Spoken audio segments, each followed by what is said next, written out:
evento, desde que eu ouvi esse nome, eu achei muito criativo. Eu falei, gente, que coisa incrível. Eu estava olhando ali essa orquestra só de meninas, o backing só de meninas, a igreja cheia só de meninas.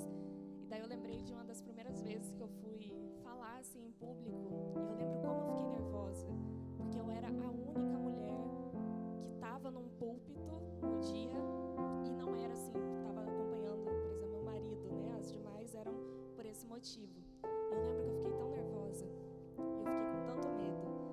E daí quando eu olho essa igreja hoje, para mim é um lembrete de que esse também é o nosso lugar. Deus também nos coloca aqui. Amém?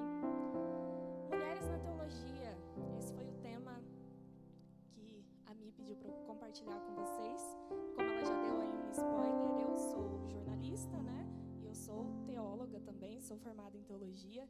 Então, resolvi trazer um pouquinho desse assunto para vocês, que às vezes não é um assunto que chega muito nas meninas, né? E principalmente meninas quando nós somos novinhas. Então, vamos falar sobre isso. Não sei se eu passo aqui ou na tela.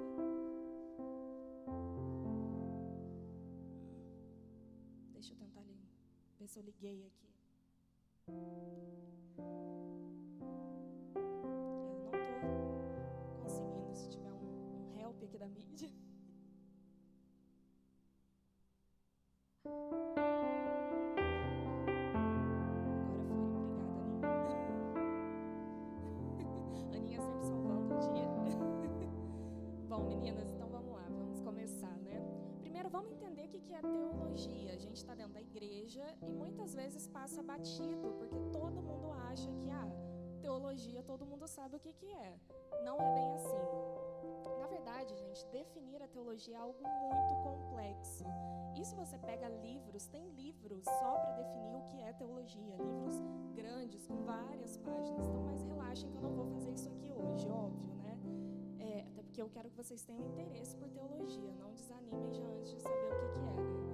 Mas a teologia, gente, ela é o discurso sobre Deus, por exemplo. Então, ela é uma ciência onde nós falamos sobre Deus, nós falamos sobre as doutrinas do cristianismo, né? Tudo que nós acreditamos, nós entendemos que a Bíblia é a palavra de Deus, nós entendemos que foi a partir da morte de Jesus, o sacrifício dele que nós fomos salvos.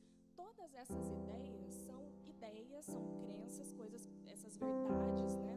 Na verdade, são verdades absolutas, são coisas que passam pela teologia. É a teologia que define isso. Então, é um estudo sobre Deus, sobre as doutrinas. Quando que a teologia começou? A teologia, ela é uma ciência antiga. Ela surge ali junto com o cristianismo, né? E já havia lá na sociedade grega, a gente sempre volta para eles, mas já havia uma grande discussão sobre Deus, sobre os deuses, né? Mas depois, com o crescimento do cristianismo, teologia se tornou realmente o discurso sobre o Deus vivo, sobre o único Deus. Então, ela começou assim, e para que ela serve, eu já dei um spoiler aqui também. Nós discutimos as principais doutrinas, nós discutimos as verdades bíblicas, nós vamos destrinchando a Bíblia para descobrir mais coisas, né? Então, um teólogo, basicamente, é isso que ele estuda.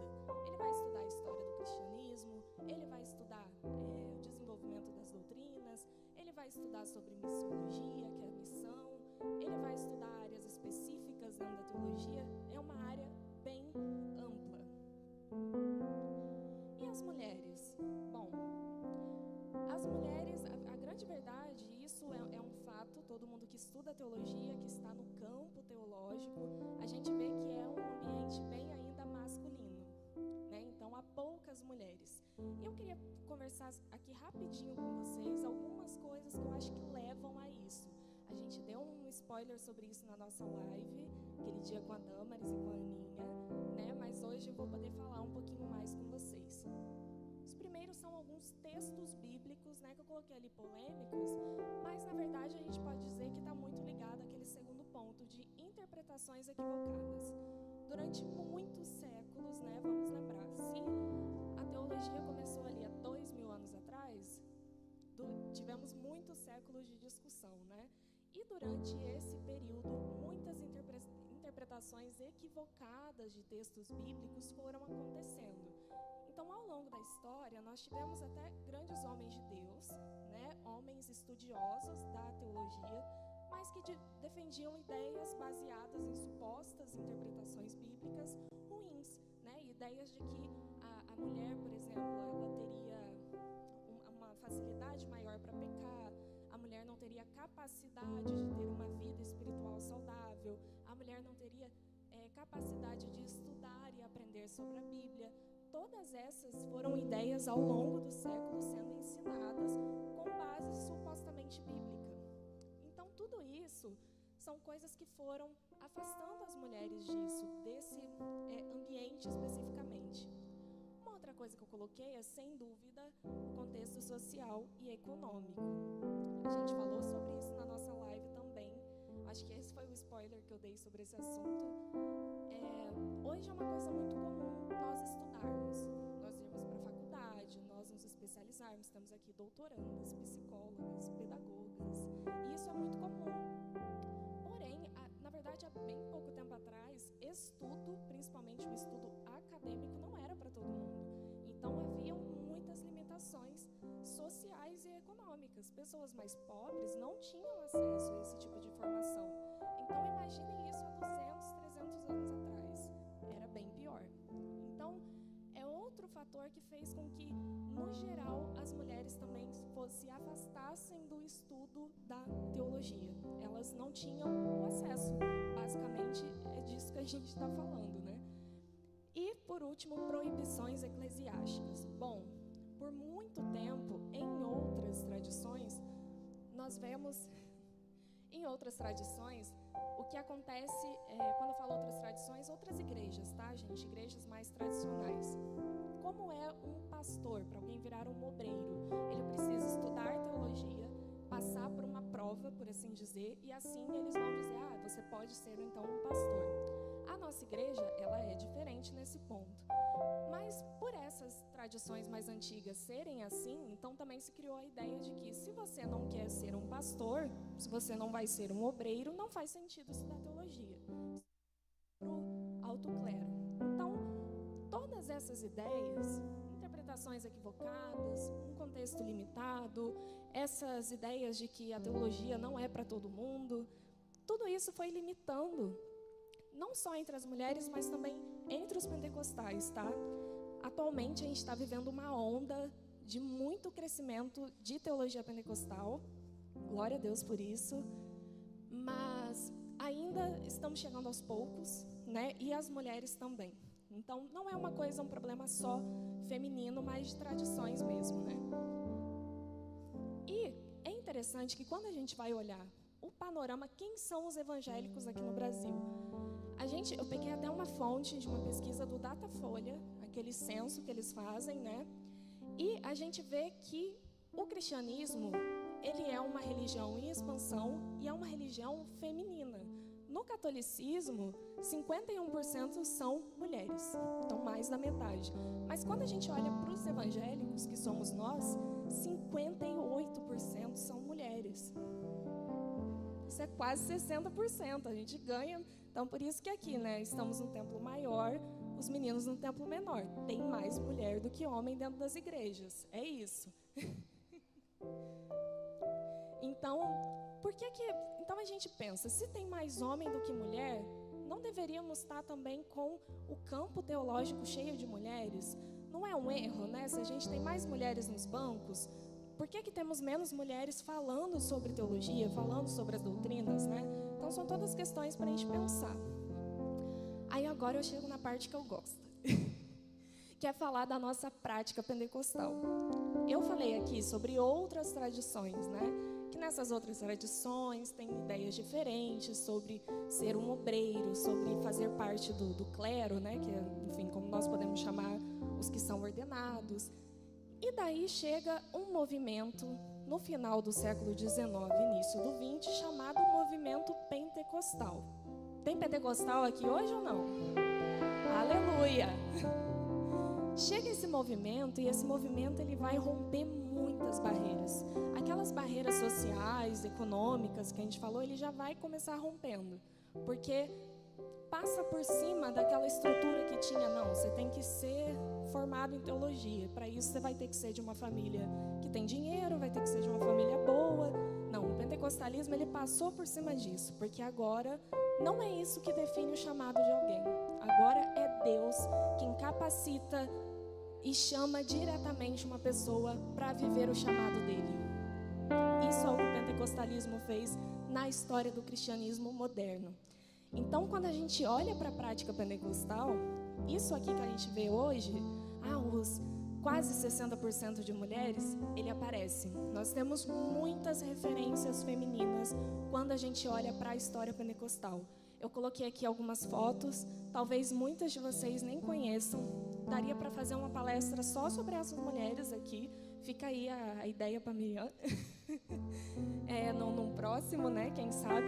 Mas nós temos ali naquela primeira foto a Frida Wingren. Ela era esposa do Gunnar Wingren, que foi um pioneiro que fundou as Assembleias de Deus no Brasil. E a Frida, ela era escritora, ela era pregadora, ela era evangelista, ela era formada, inclusive, nessas áreas também, de pedagogia, e era formada ali em missiologia, uma área da teologia. Então, a gente vê que só o início da nossa igreja, a gente já começa com uma mulher nos inspirando. Então, quando a gente vem para a prática pentecostal, a gente vê que a presença feminina sempre foi forte. Eu escrevi ali: não entendemos que a capacitação vem do estudo ou de estruturas feitas por homens, mas do Espírito Santo, que empodera homens e mulheres para que possam cumprir o ID de Cristo. Não são mais aquelas estruturas que nos aprisionavam. Agora é o próprio Espírito que nos chama e nos capacita. E Ele pode chamar a cada uma de vocês diretamente. E daí eu coloquei, por que estudar teologia? Quando a gente fala, talvez assim, é discutir doutrinas, né? Um estudo acadêmico, alguém pode falar, Séfora, mas eu não nasci para isso, eu nem gosto da escola, por mim eu já terminava logo, nem ia lá mais, não é a minha praia. Mas por que estudar teologia? Não está fechado ao ambiente acadêmico, tá bom? A gente vê aqui, primeiro ponto, atuar academicamente é uma possibilidade, né? Você pode auxiliar em discussões doutrinárias e em tantas outras questões que envolvem o cristianismo. O teólogo, a teóloga faz isso. Mas você também pode estudar teologia para servir na sua igreja local, com excelência, isso é bem importante, na área ministerial que o Senhor lhe confiou. Pode ser louvor, pode ser pregação, pode ser ensino. A teologia, ela te dá ferramentas para que você sirva melhor, para que você sirva com mais excelência na sua igreja local. Então, isso é uma coisa muito boa. E por último, eu coloquei ali, mas teria muitos outros motivos, né? Crescimento espiritual. Quando a gente conhece mais sobre a palavra de Deus e as doutrinas que a gente crê e que a gente aprende aqui, quando alguém vem aqui no púlpito pregar a palavra de Deus, isso nos edifica espiritualmente. Quando você estuda teologia, é muito interessante, assim, quando a gente estuda algumas matérias e vai fazer um devocional, vai ler a Bíblia, sabe, diariamente, ter aquele momentinho só eu e Deus. Muda tanto, parece que abre assim um mapa na sua mente e vai ampliando. Você lê a Bíblia e parece que você está conseguindo beber muito mais daquilo que ela está te oferecendo. E é o que está te proporcionando isso? O estudo da teologia. Então, se você falar assim para mim, não, Séfora, eu não gosto de servir em nenhuma área pública da igreja, né, mais visível. Eu não sou também, não quero ser uma grande acadêmica, mas eu posso te garantir, estudar teologia vai ajudar na sua vida pessoal com Deus, na sua vida espiritual também. E isso eu acho que todas nós desejamos, amém? Eu resolvi me colocar aqui como exemplo, né, de diferentes atuações para mostrar para vocês as muitas possibilidades que a teologia me proporcionou. A primeira ali, tá até escurinha, né, essa foto, mas eu dou aula, eu sou daqui da sede, eu dou aula na IBD, né, tenho essa oportunidade de dar aula. Isso de lecionar, gente, de lecionar sobre a Bíblia é algo muito sério, porque o que eu ensino ali no domingo de manhã para os meus alunos tem que estar de acordo com a Bíblia, tem que estar de acordo com as doutrinas assembleianas. Eu não posso ensinar qualquer coisa. Então, me ajudou eu ser vista como alguém que podia ser convidada por eu ter essa formação. Então, é uma possibilidade também. O segundo ali, esse livro bem colorido que eu coloquei, eu atuo como tradutora de livros. E então, esse foi um livro que eu traduzi, é um livro de teologia. E, na verdade, atualmente, eu trabalho numa editora cristã, que se chama Editora Pão Diário, né? Talvez algumas de vocês conheçam pelos devocionais, mas, mais uma vez, foi uma área que uma porta se abriu para mim, porque, além de ser jornalista, eu sou também teóloga. Então, eu consegui unir as minhas duas formações e ser vista como alguém capacitada por essa formação em teologia. O terceiro ali é um livro que eu escrevi em coautoria com meu pai. Ele também é pastor, é teólogo e tudo mais. E a gente escreveu esse livro junto. Ele tem quase 2.000 páginas, é um senhor livro. E é algo daí também a atuação mais tradicional que a gente pensa no teólogo, né? Que é aquela produção acadêmica de fato. E, por último, eu coloquei ali, eu também tenho a oportunidade de palestrar, de ministrar, né, em igrejas. Então, olha o leque de coisas que você pode fazer quando você decide ser uma teóloga, estudar teologia. Todas essas são possibilidades.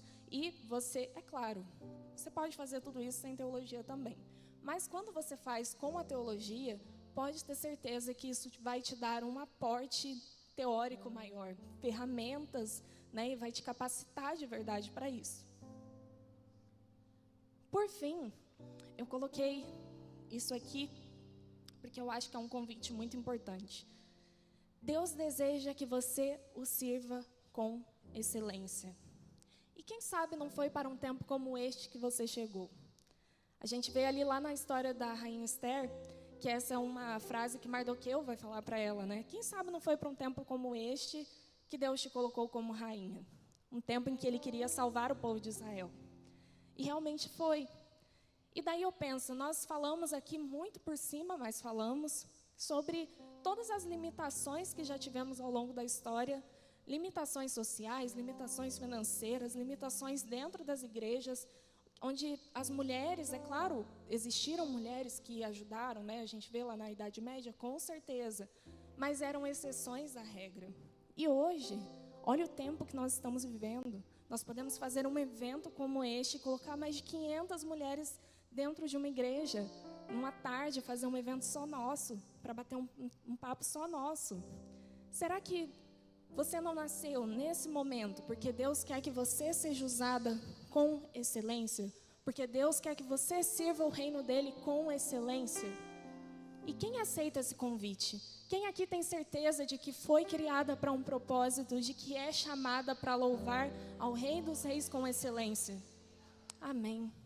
Eu não estou dizendo que isso só pode ser feito com a teologia, mas vocês são jovens, vocês são muito novinhas, e coloquem isso no seu radar.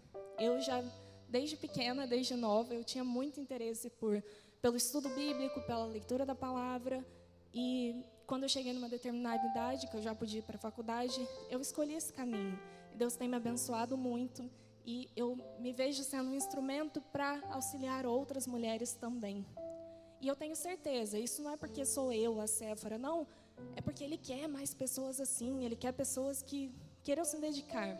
E eu olho aqui hoje e eu vejo que nós podemos levantar um exército de mulheres que vão trabalhar com excelência para o reino de Deus.